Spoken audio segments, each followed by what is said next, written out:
Assalamualaikum warahmatullahi wabarakatuh.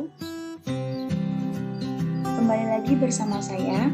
Perkenalkan, nama saya Juliana Puspitasari dengan NPM A1 D021001 dari Prodi Pendidikan Biologi. Dengan dosen pengampu Bapak Dr. Muhammad Kristiawan MPD.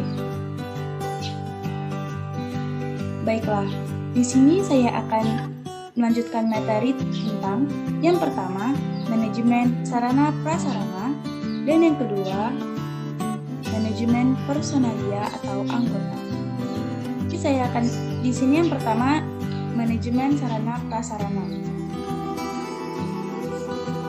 Sarana pendidikan adalah peralatan dan perlengkapan yang secara langsung dipergunakan dan menunjang proses pendidikan, khususnya proses belajar mengajar, seperti gedung, ruang kelas, meja, kursi, serta alat-alat dan media pengajaran.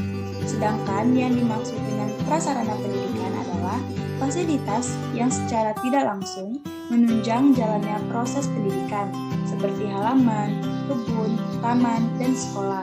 Tetapi, jika dimanfaatkan secara langsung untuk proses belajar mengajar, seperti taman sekolah untuk pengajaran biologi, halaman sekolah sebagai lapangan olahraga, komponen tersebut sebagai sarana pendidikan.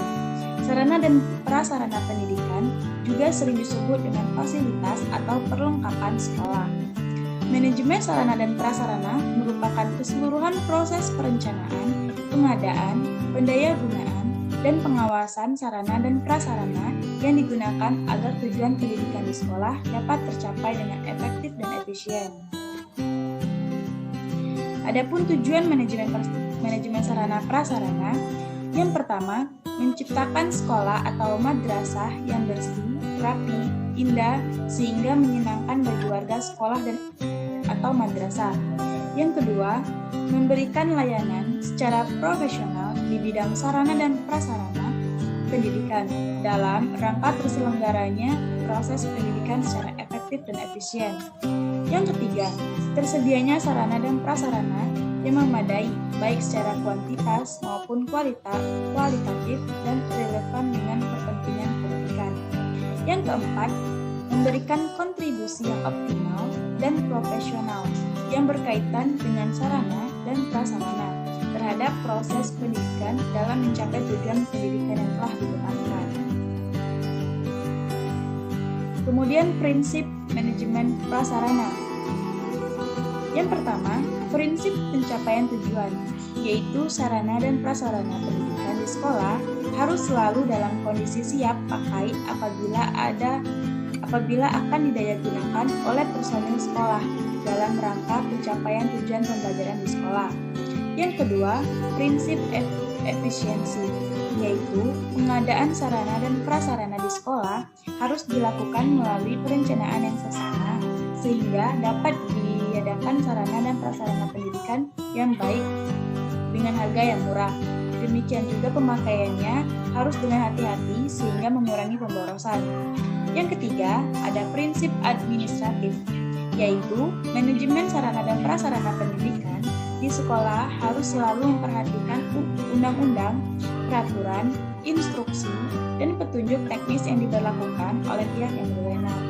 Yang keempat, itu prinsip kejelasan tanggung jawab, yaitu manajemen sarana dan prasarana pendidikan di sekolah harus didelegasikan kepada personal sekolah yang mampu bertanggung jawab apabila melibatkan banyak personil sekolah dalam manajemennya. Maka perlu adanya deskripsi tugas dan tanggung jawab yang jelas untuk tiap personil sekolah.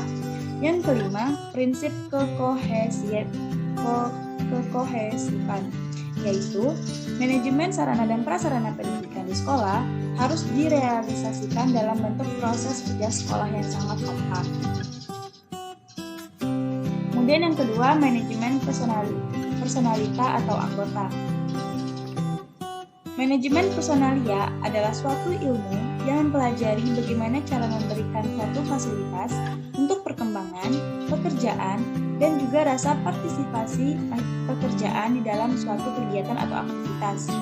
Manajemen personalia ialah bagian manajemen yang memperhatikan orang-orang dalam organisasi, yang merupakan salah satu subsistem manajemen, di mana kata organisasi umumnya dipakai dalam hubungan dengan setiap kumpulan orang-orang, pekerjaan-pekerjaan, pikiran-pikiran, atau fakta-fakta yang disusun dan diatur sedemikian sehingga gabungan dari gabungan-gabungan dalam setiap hal membentuk keseluruhan yang berarti. Kemudian ada fungsi manajemen personalita atau anggota. Yang pertama yaitu perencanaan atau planning. Perencanaan berarti penentuan program personalia yang akan membantu tercapainya sasaran yang telah disusun untuk perusahaan itu. Dengan kata lain, proses penentuan akan melibatkan partisipasi aktif dan kesadaran penuh dari manajer personalia dengan keahliannya dalam bidang sumber daya manusia. Yang kedua, pengorganisasian atau organization. Organisasi adalah alat untuk mencapai tujuan.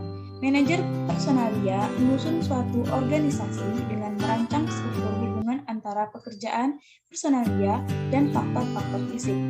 Yang ketiga, pengarahan atau directing. Fungsi sederhana dari pengarahan adalah untuk membuat atau mendapatkan karyawan melakukan apa yang diinginkan dan harus mereka lakukan atau pemberian perintah.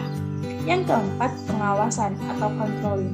Pengendalian adalah fungsi manajerial yang berhubungan dengan pengaturan kegiatan agar sesuai dengan rencana personalia yang sebelumnya telah dirumuskan berdasarkan analisis terhadap sasaran dasar organisasi.